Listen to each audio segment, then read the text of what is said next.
So I've just been playing around in my practice with a sequence coming from chair shoulder stand into SETUBANDHASANA and using a block in between the thighs and a belt to give that real feeling of containment in the hips, to get that sense of broadening in the pelvis. I often have to watch my right hip. That's sort of my problem hip these days. And I find when it's kind of playing up, when it's getting a little bit niggly, I like to put a block in between my thighs and belt around the mid thighs any opportunity I can in my practice. In even forward Vajrasana, dog pose, Uttanasana, headstand, shoulder stand. So this sequence, we are going to work with a block and a belt. So the block will be to the mid thigh, and we'll put a belt, the inner thigh, the belt will be around the mid thigh. So I like to pop the block on from the chair. So sitting on the chair, I've just got a sticky mat on the chair for stability on the chair. I'm just working with the bolster.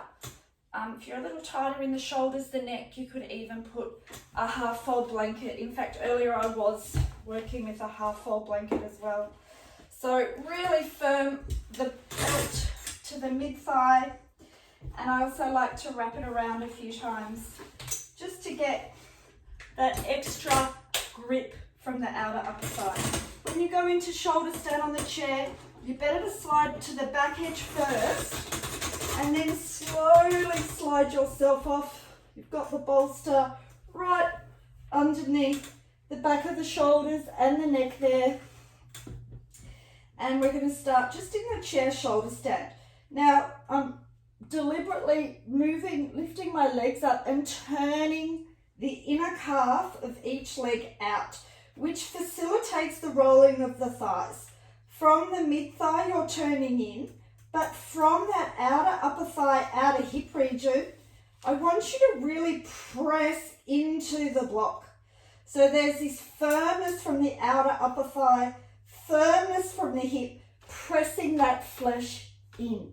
And as you press that flesh in, turn the inner thighs back.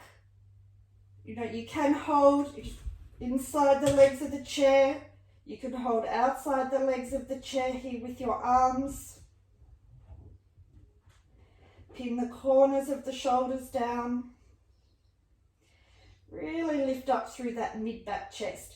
And I'm reaching up through the arches of my foot, both of my feet, where there's that length and ascending energy through the inner leg. But particularly as you work on the chair, as you lift up through the arches of the feet, descend the sacrum down into the chair. Really from that top inch of the inner thigh, draw down in towards the pelvis. So the inner groins are drawing a little deeper into the pelvis as the inner feet reach away. Back of the sacrum descends. Really watch when you do that you don't feel like you're unnecessarily lifting into that lower back. If anything, your abdomen should soften to the lower back, and the lower back should soften down towards the mat. Just allowing the breath. From the top shoulders, you're extending down along the arms to clear the shoulders out of the neck. I want your throat to feel soft, the face relaxed.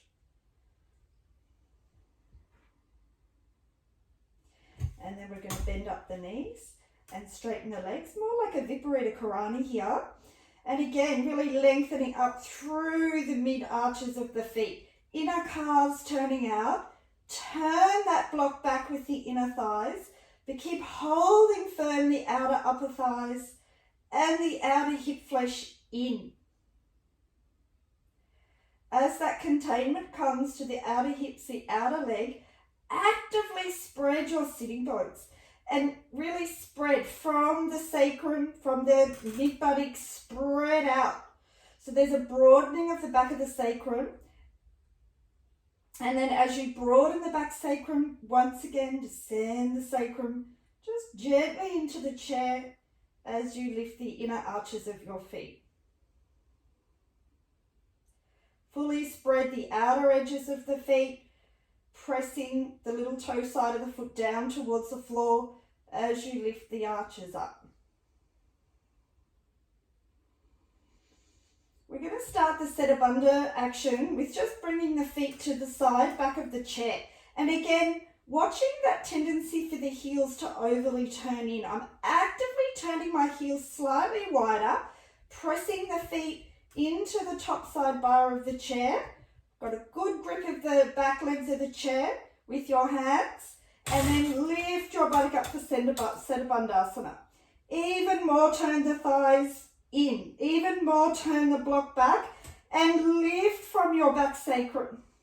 Press the feet into the chair. Press the sacrum, open the front of the pelvis more, and lift your tailbone to the ceiling. Descend the shoulders, just keep the face relaxed, the throat soft. And then slowly coming down. I'm going to do that one more time. So I've got that good grip of the arms, the elbows are straight. Turning from the inner arms to descend the corners of the shoulders. Press the feet into the chair. Actively lift the pelvic up. Lift the back sacrum. Press the sacrum in. Turn the block back with the inner thighs. Hold firm the outer upper thighs. Even with the props, still be active. Find that action with the legs. And then release your buttock down. Now, those of you that can go further, we're going to bring the feet onto the back edge of the chair. Now, when you bring weight to the back edge of the chair, just be careful because the chair can flip. I want you to hold the outer legs of the chair, and we're just going to slide that chair a little more away so that the feet come more to the front edge of the chair. Now I can hold the legs of the chair, my arms are straight. Press the corners of the shoulders, press the feet into the chair and lift your back buttock. Deepen the buttock crease. Keep turning the inner thighs down and hold the block with the outer thighs. Hold the block firm with the outer hips. Sacrum is well in, and again I've deliberately placed my heels a little wider out. Pin the corners of the shoulders, lift the back chest. This is so freeing for the back. You know, when I get caught in my back or caught in my sacrum, I love this version of Setubandha, where the feet are elevated. It allows that freedom into that lower back.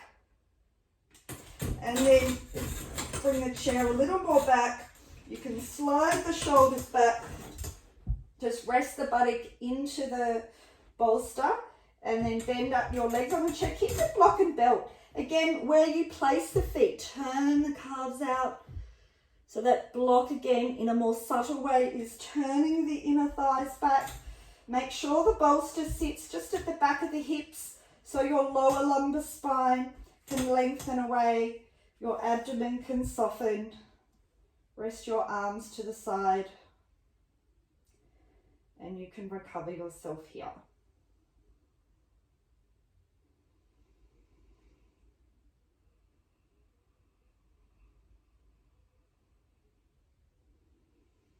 If anybody needs to further release the back, you can bend your knees into the chest. Again, keeping the block and the belt.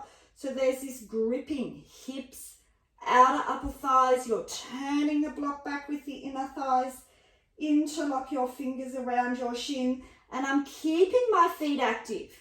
Pressing the inner feet, spreading the outer feet. Stretch the sitting bones away as you bring those thighs closer to the belly. Let the abdomen soften. And then again, rest your legs onto the chair. Spend as long as you need here to recover yourself.